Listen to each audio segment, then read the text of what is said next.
April 17th, 1945. Somewhere over the Atlantic Ocean.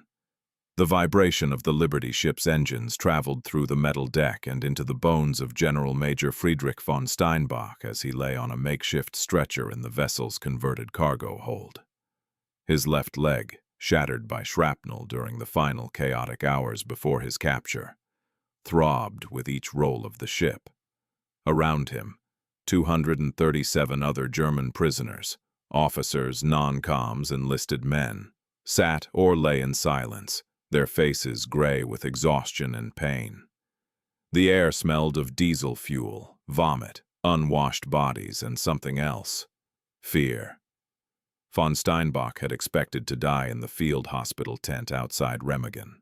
He had expected the Americans to let him bleed out, to prioritize their own wounded, to leave him for last until infection claimed him.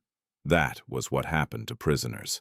That was what the weekly briefings at Wehrmacht headquarters had taught him, what the Reich's newspapers had printed in bold headlines, what every officer in the German military had come to believe as gospel truth. The Americans were soft, degenerate, led by Jewish conspirators, and unable to wage real war. Their democratic chaos meant they violated every convention, showed no mercy, and treated prisoners with the same brutality they themselves deserved. But he hadn't died in that tent. Instead, within 20 minutes of his capture, his uniform torn, his knight's cross still around his neck, blood soaking through his trousers, an American medic had knelt beside him. No interrogation, no rifle butt to the ribs. The medic, a young man with a Carolina accent von Steinbach couldn't place, had cut away the fabric, exposed the wound, and immediately called for a surgeon. "We've got a bad one here, Major. Femoral arteries nicked. He'll bleed out in 30 minutes if we don't operate now." Von Steinbach had closed his eyes, waiting for the response he knew would come. Let him wait. Our boys first. Instead, get him on the table, now. That had been the first crack in the wall. The surgery had taken 3 hours. When von Steinbach woke, his leg was in a cast. Morphine dulled the pain to a distant ache, and a plasma bottle hung above his cot. An American officer, a colonel with medical insignia, stood at the foot of his bed, reviewing a chart. "You'll keep the leg," the colonel said in passable German. "The shrapnel missed the bone. You got lucky. Lucky." The word made no sense. Von Steinbach was a prisoner of war. Prisoners weren't lucky. Prisoners were leverage, labor, eventual corpses. He had seen what happened to Soviet prisoners in German camps. The starvation pens, the forced marches, the bullet to the back of the head when they could no longer work. He had told himself those were military necessities, harsh requirements of total war against an inferior enemy. The Americans, he'd been assured, were little better. Perhaps they wouldn't shoot you immediately, but they'd let you rot, starve you slowly, mock your suffering. "Why?" Von Steinbach had whispered in English, his voice raw. The colonel looked at him with something between pity and exhaustion. "Because the Geneva Convention says so, and because we're not barbarians." Now 6 days later, crossing an ocean he had never expected to see, von Steinbach stared at the riveted steel ceiling of the ship's hold and tried to reconcile what he had experienced with everything he had been taught. The war was ending. Germany was collapsing. The 1,000-year Reich was burning. And he was alive because the enemy had saved him. May 2nd, 1945. Camp Aliceville, Alabama. The train lurched to a stop with a metallic scream that echoed across the platform. Von Steinbach, leaning heavily on a crutch fabricated by an American carpenter in the ship's workshop, stood with the other prisoners as armed guards opened the cattle car doors. Sunlight flooded in, bright, warm, aggressive. It hurt his eyes after days in semi-darkness. "Out, Rouse, everybody out. Form lines of 4. The commands came in both English and German, shouted by a sergeant who looked bored rather than hostile. Von Steinbach shuffled forward, his wounded leg stiff despite the morphine they'd given him that morning.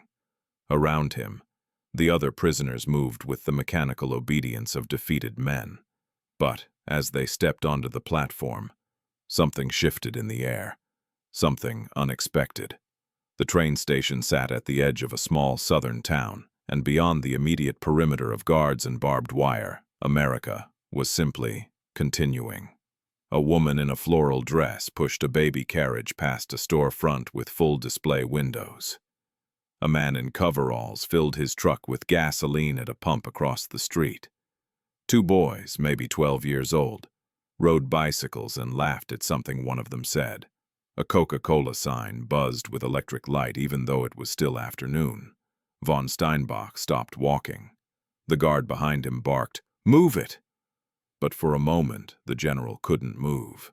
He was staring at the storefront, at the pyramids of canned goods visible through the window, at the woman casually selecting fruit from a stand, at the absolute normalcy of it all.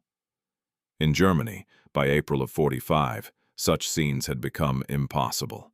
Stores were empty or destroyed. Rationing had reduced the population to near starvation. Women queued for hours for a loaf of black bread. Children dug through rubble for coal. The cities were skeletons. The countryside stripped bare by armies moving in both directions. Here, a man threw half a cigarette into the gutter and lit a fresh one. The convoy of trucks that transported the prisoners from the station to Camp Aliceville took 40 minutes. Von Steinbach watched through the canvas flap as they passed neighborhoods of intact houses with manicured lawns, a school where children played in a yard, a factory with smoke rising from its stacks. Production, not destruction. He saw cars parked along streets, not burned-out husks. He saw telephone poles marching in orderly rows, wires intact, electricity flowing.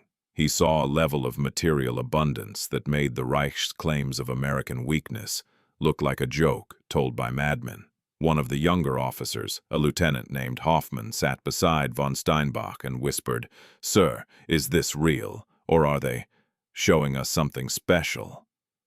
Von Steinbach didn't answer because he didn't know.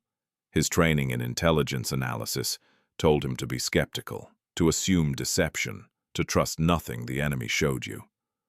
But his eyes told him something else. This wasn't staged. You couldn't fabricate an entire functioning society for the benefit of prisoners. The sheer scale of what he was seeing, the infrastructure, the commerce, the casual waste of half-smoked cigarettes and half-drunk bottles of Coca-Cola, suggested an industrial capacity so vast that Germany's entire war economy would fit inside it as a rounding error. They had fought this. They had thought they could win against this. The magnitude of the miscalculation began to settle in his stomach, like cold iron. Camp Aliceville emerged from the Alabama heat, like a vision from another planet. Von Steinbach had expected chaos, filth, overcrowding, the mirror image of stalag conditions or worse. Instead, the trucks rolled through gates into a compound that looked more like a military base than a prison camp. Neat rows of wooden barracks freshly painted, gravel paths swept clean, a parade ground, a mess hall with screened windows, a medical building flying a Red Cross flag. Guard towers, yes, with machine guns and searchlights, but also recreation yards with volleyball nets and open spaces with benches under trees. An American captain, clipboard in hand, met the convoy at the processing center. He was young, maybe 30, and he looked more like an administrator than a warrior. "Gentlemen," he announced in German, "welcome to Camp Aliceville. You are prisoners of war of the United States Army. Under the Geneva Convention, you will be treated with dignity and provided with adequate food, shelter, and medical care. You will be assigned to barracks, given uniforms, and issued basic supplies. If you cooperate, your time here will be tolerable. If you resist, you will be disciplined according to military law, but not abused. Any questions?" Von Steinbach raised his hand, leaning on his crutch. "I require continued medical attention for my leg wound." The captain consulted his list. "You're von Steinbach, General Major. Yes, you're flagged. Report to the medical building after processing. The surgeon will see you. No sneer. No mockery of his rank. Just bureaucratic efficiency. The processing took 2 hours. Von Steinbach surrendered his Knight's Cross, his pistol, his remaining personal effects. In exchange, he received a serial number, a POW identification card, a blanket, a towel, soap, a toothbrush, and a set of work fatigues stamped with PW on the back. The items were new, clean, and he checked the fabric of the fatigues, American military surplus, identical in quality to what the guards wore. When he was escorted to the medical building, the second crack widened into a chasm. The camp surgeon, a Major Anderson from Michigan, examined von Steinbach's leg with the same clinical attention he would give any patient. He unwrapped the bandages, probed the healing wound, checked for infection. "You're healing well," Anderson said. "Whoever operated on you in the field knew what they were doing. You'll need another 6 weeks before the cast comes off, and physical therapy after that. But you should regain full mobility." "I was told I was lucky," von Steinbach said carefully. Anderson glanced up at him. "You were. That shrapnel was an inch from the femoral artery. If it had severed completely, you'd have bled out before anyone could help you. As it was, the surgeon who operated on you probably saved your life. Why?" The question hung in the air. Anderson set down his instruments and met von Steinbach's eyes. "Because that's what doctors do, and because the Geneva Convention requires it, and because—" He paused. "Because you're a human being, General. Same as any other wounded man." Von Steinbach looked away. In German camps, Soviet prisoners died by the thousands from untreated wounds, disease, starvation. The official policy was Vernichtung durch Arbeit, annihilation through labor. Prisoners were expendable, subhuman, tools to be used and discarded. The idea that the enemy would expend resources, time, and expertise to save a general officer who could provide no tactical value and might even become a propaganda liability made no sense within the framework of total war as he understood it. Unless the framework itself was wrong. "There are other wounded men in the camp?" Von Steinbach asked. 63 last count. Mostly shrapnel wounds, broken bones, a few amputations. They're all receiving care. We've got a German doctor among the prisoners, Dr. Muller, captured at Normandy. He assists in the clinic. Would you like to see? Von Steinbach nodded. Anderson led him through the medical building. A proper hospital with examination rooms, a surgery, a pharmacy stocked with sulfa drugs, morphine, bandages, antiseptics. In the ward, von Steinbach saw German soldiers lying in clean beds with white sheets, IVs hanging above them, American medics checking vitals. One young corporal, both legs amputated below the knee, was being fitted for prosthetics. "Where did those come from?" von Steinbach asked, pointing at the artificial limbs. "Army medical supply, same ones we issue to our own amputees. The fittings take time, but we've got a specialist coming from Birmingham next week." Von Steinbach felt something crack further inside his chest. In Germany, amputees were given crutches if they were lucky, discharged if they weren't. Resources went to those who could still fight. The idea of expending effort and materials to restore mobility to an enemy soldier who would never fight again violated every principle of wartime efficiency he had been taught. But here it was happening, not as propaganda, not as a show, as routine procedure. May 5, 1945. First meal. The mess hall at Camp Aliceville could seat 400 men at long wooden tables. When von Steinbach entered with his barracks group, 20 officers of various ranks, mostly captured during the final collapse in the West, the smell hit him first. Meat. Real meat. Cooking. The line moved quickly. Prisoners held metal trays while servers, other German POWs on kitchen duty, scooped food from steaming containers. Von Steinbach watched the portions mount on his tray. A thick slice of roast beef, mashed potatoes, green beans, 2 slices of white bread, butter, an apple, and a cup of coffee that actually smelled like coffee, not the acorn substitute that had become standard in Germany. He found a seat and stared at the tray. Beside him, Hoffman whispered, "Is this normal?" Von Steinbach didn't know. He cut a piece of the beef. It was real, cooked properly, seasoned. He put it in his mouth and chewed slowly, analyzing the taste not just for pleasure but for information. This was not starvation rations. This was not punishment food. This was a meal that, in calories and nutritional value, exceeded what he had eaten as a general officer in Germany during the final year of the war. Around the table, other officers ate in silence, their faces showing the same mixture of confusion and something darker: shame. Captain Muller, a veteran of the Afrika Corps, set down his fork and looked at von Steinbach. "Sir, do you remember what we were eating outside Tobruk in '42? Von Steinbach remembered. 600 grams of bread per day. Canned meat when available, usually not. Captured British rations when they got lucky. Water so scarce, men went half mad from thirst. And what the Russians were eating in the camps," Müller continued, his voice low. Von Steinbach remembered that too. He had inspected a prisoner camp near Minsk in '41. The Soviet POWs were given watery soup and scraps, maybe 800 calories a day if they were fortunate. The death rate was 60%. When he had asked the commandant about the Geneva Convention, the man had laughed. "Untermenschen don't get conventions."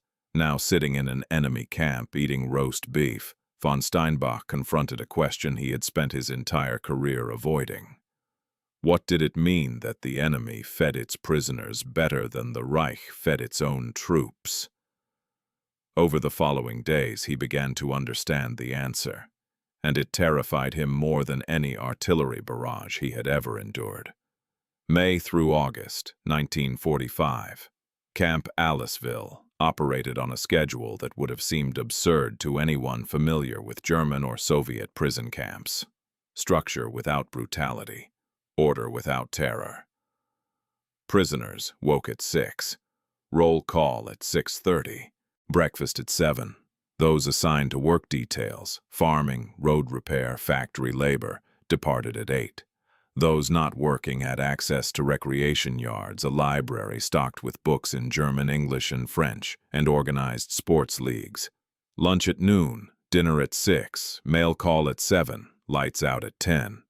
Von Steinbach, excused from labor due to his leg, spent his days observing and trying to make sense of what he was seeing. The work details were the first revelation. Under the Geneva Convention, prisoners could be employed for labor, but they had to be paid, and the work couldn't directly contribute to the enemy's war effort. The Americans followed this scrupulously. German POWs worked on farms harvesting crops, in lumber mills, on road crews, in canning factories. They earned 80 cents a day in camp scrip that could be used at the canteen to buy cigarettes, candy, toiletries, writing supplies. 80 cents. In Germany, by late 1944, the entire economy had collapsed into barter. Money meant nothing. Here, prisoners earned wages and bought luxuries. The second revelation was the treatment of rank. The Americans maintained the German military hierarchy within the camp. Officers were saluted by enlisted men. Generals like von Steinbach were housed in separate barracks and exempted from manual labor. This was partially practical. It prevented chaos. But it was also a recognition of dignity, an acknowledgement that even in defeat, the enemy remained human. Von Steinbach watched a young American lieutenant, barely 25 years old, salute a captured Wehrmacht colonel, 53 years old, who had commanded a division at Stalingrad. The gesture was perfunctory, but it was there. In Soviet camps, German officers were stripped, humiliated, beaten as a matter of policy. Here, hierarchy persisted, because the Americans believed, or at least acted as if they believed, that military service retained honor even after defeat. The third revelation came from the camp newspaper. Der Ruf, the call, was printed weekly and distributed to all German POWs in American camps. It was written and edited by German prisoners, journalists, former officers, intellectuals, under the supervision of American psychological warfare officers. The stated purpose was re-education, the teaching of democratic principles to men raised under totalitarianism. Von Steinbach initially refused to read it. Propaganda was propaganda, whether from Goebbels or Roosevelt. But boredom and curiosity eventually overcame resistance. The first issue he read, dated June 12, 1945, contained an article titled, "What We Were Not Told." It discussed Buchenwald, photographs of emaciated corpses stacked like cordwood, testimonies from American soldiers who had liberated the camp, a detailed explanation of the gas chambers at Auschwitz, recently revealed to the world. Von Steinbach threw the paper across the room. "Jewish American lies," he said aloud. But the papers kept coming, and they didn't just contain Allied propaganda. They contained testimony from German civilians who had lived near the camps, letters from German soldiers who had served as guards and were now confessing, documents captured from SS headquarters, the systematic, bureaucratic, industrial-scale murder of millions. At first, von Steinbach rejected it all. Then he began to question. Then he began to remember things he had dismissed or explained away. The trains heading east, always heading east, packed with people who never returned. The whispered rumors among officers about special operations in Poland and Russia that were never discussed in official briefings. The way certain units, SS Einsatzgruppen, operated outside normal military chains of command. The standing order that Soviet commissars were to be shot on sight. No trial, no questions. He had told himself these were necessary measures. Harsh, yes, but war was harsh. The enemy was subhuman. The Reich was fighting for survival. But now, eating roast beef in an American POW camp, reading about gas chambers and mass graves, treated with more humanity by his captors than his own government had shown to millions, the justifications began to crumble. One evening in July, von Steinbach sat in the barracks common room with Müller and Hoffmann, discussing an article about the Nuremberg trials which were being organized to prosecute Nazi leaders. "Do you believe it?" Hoffmann asked.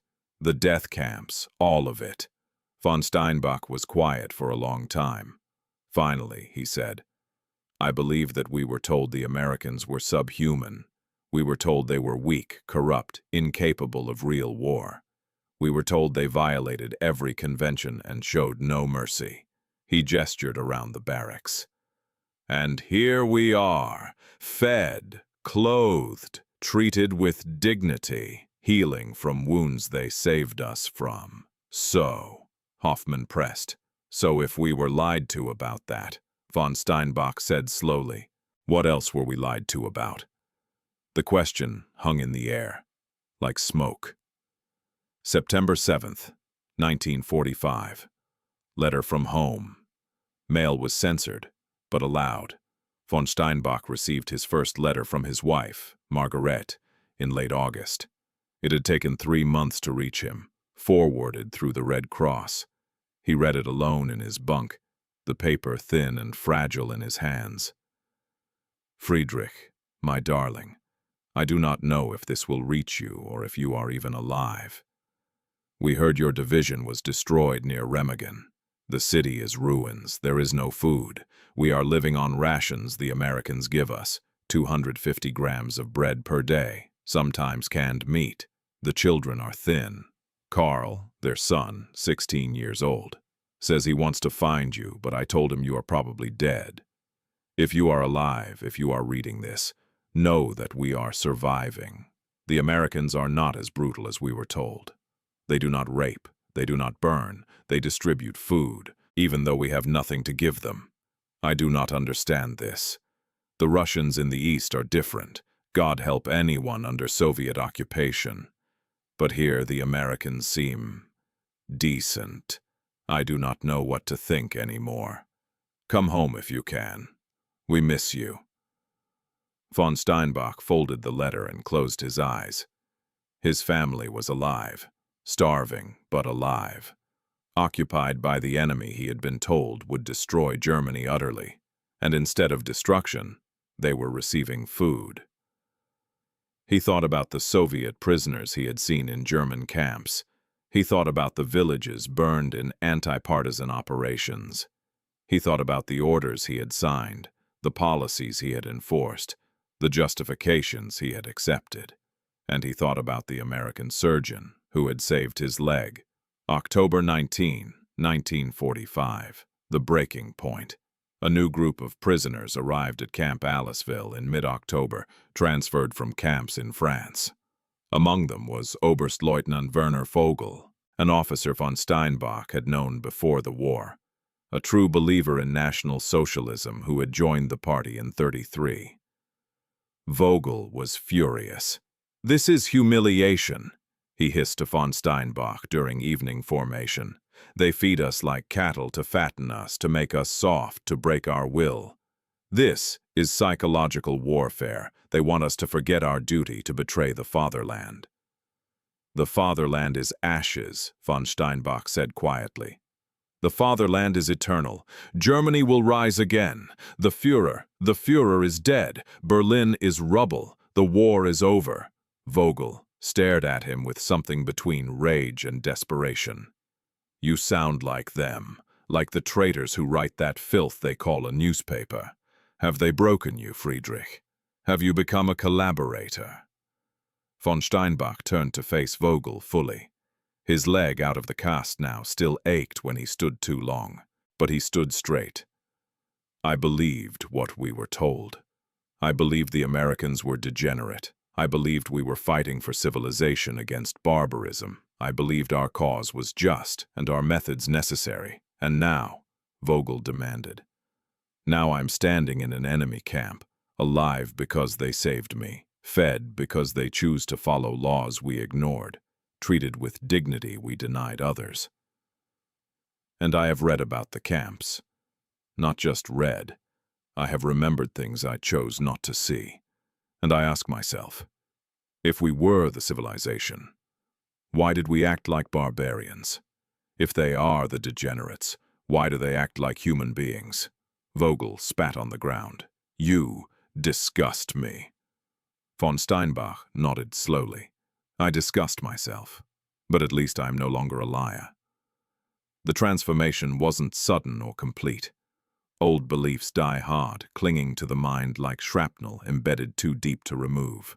Von Steinbach spent months wrestling with himself, experiencing relapses of denial, moments where he tried to rationalize or minimize or explain away what he was learning. But the evidence accumulated like layers of sediment, building a new foundation beneath the ruins of his old worldview. He attended lectures organized by the camp's education officer, discussions of democracy, human rights, the rule of law. He read books from the library, the Federalist Papers, John Stuart Mill, Thomas Paine. He learned about American history, the Civil War, the labor movement, the New Deal. He discovered that the Jewish democratic chaos he had been taught to despise was actually a complex, flawed but functional system where citizens had genuine power and leaders could be removed without violence. He compared this to what he had served, a dictatorship that tolerated no dissent, crushed opposition, scapegoated minorities, started a war that killed tens of millions, and ended in apocalyptic defeat. The comparison was not flattering.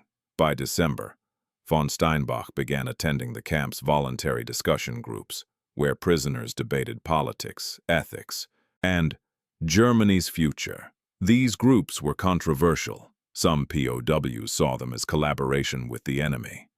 But von Steinbach realized that collaboration wasn't the word. This was confrontation with truth, however uncomfortable. In one session, a former professor of philosophy asked the group, "If our cause was just, why did we lose? If God was with us as we were told, Why were we defeated so completely? A young lieutenant answered, "Because the enemy had more resources. Resources they used to feed us," von Steinbach added, "to heal us, to treat us like human beings, while we starved millions. Who was the barbarian?" The room went silent. April 1946. Repatriation. The war in Europe had been over for nearly a year. Repatriation of German POWs began in waves, prioritized by age, health, and family circumstances.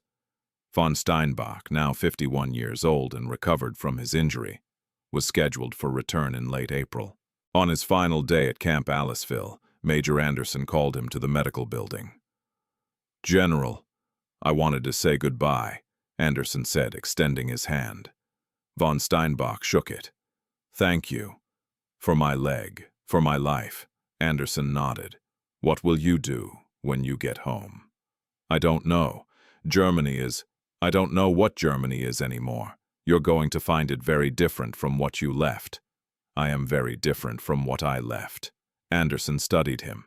"The re-education program. Did it work? Are you a Democrat now?" Von Steinbach considered the question carefully. "I am not sure I am a Democrat, but I am certain I am no longer a Nazi. I spent my life serving something I believed was honorable, and I learned it was monstrous." "That is not a comfortable realization, Major.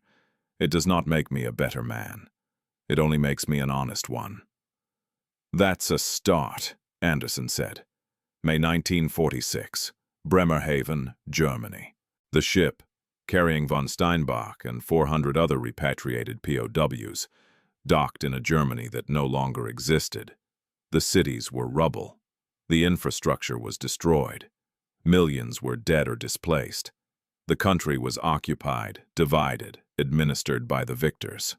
When von Steinbach finally reached his home, or what remained of it, in a suburb outside Munich, he found his wife and children living in 3 rooms of a building that had lost its roof. They had survived on aid from the American occupation forces. Margaret embraced him, weeping. "You're alive.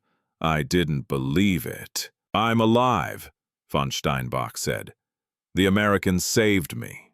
Over the following weeks, as he reintegrated into a society that was both familiar and alien, von Steinbach began to speak publicly about his experience, not as propaganda for the Americans.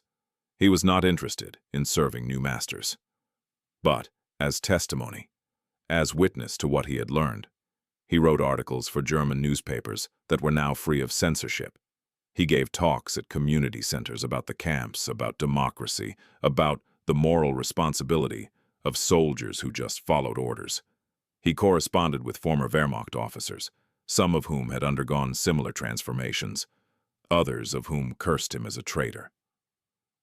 In 1948, during the Berlin Airlift, when the Soviet Union blockaded West Berlin and the Western Allies responded by flying in supplies, von Steinbach publicly praised the American effort. "This is the nation we were told was degenerate," he wrote in a letter published in several newspapers.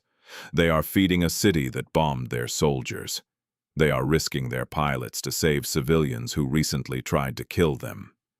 If this is degeneracy, then give me degeneracy over the civilization I once served." The letter generated controversy. Some praised him, some condemned him.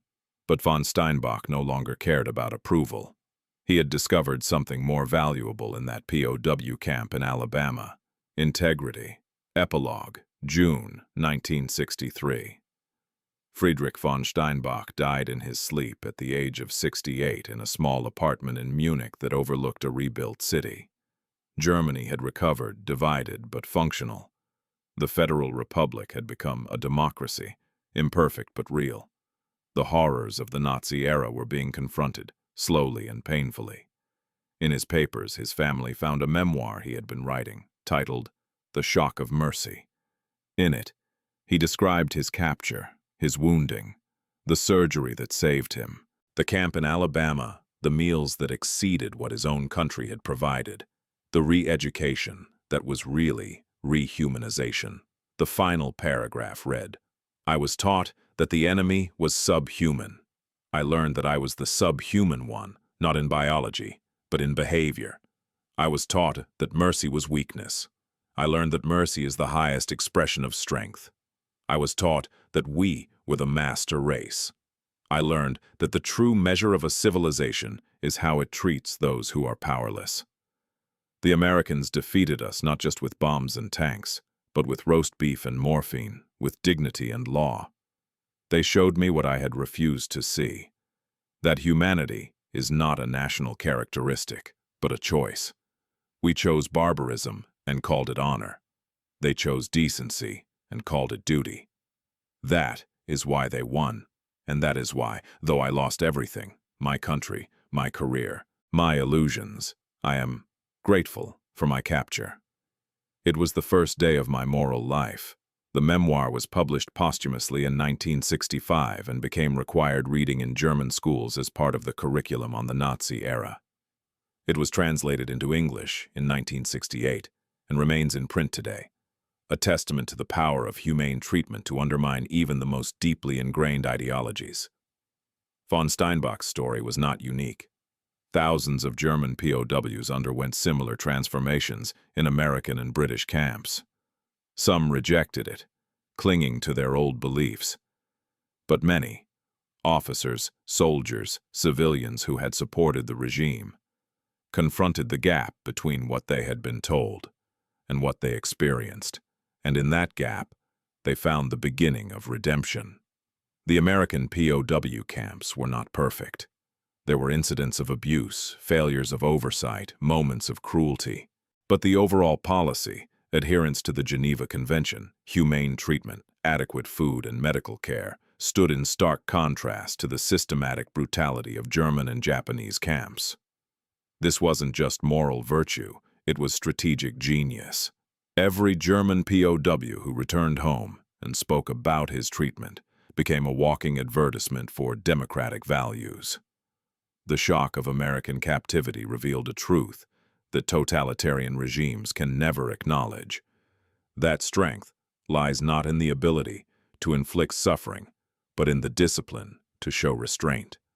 That a society is measured not by how it treats its heroes, but by how it treats its enemies. That the highest expression of power is mercy. Friedrich von Steinbach learned this lesson on a surgeon's table, in a field hospital, in a mess hall in Alabama, in a library stocked with books about freedom.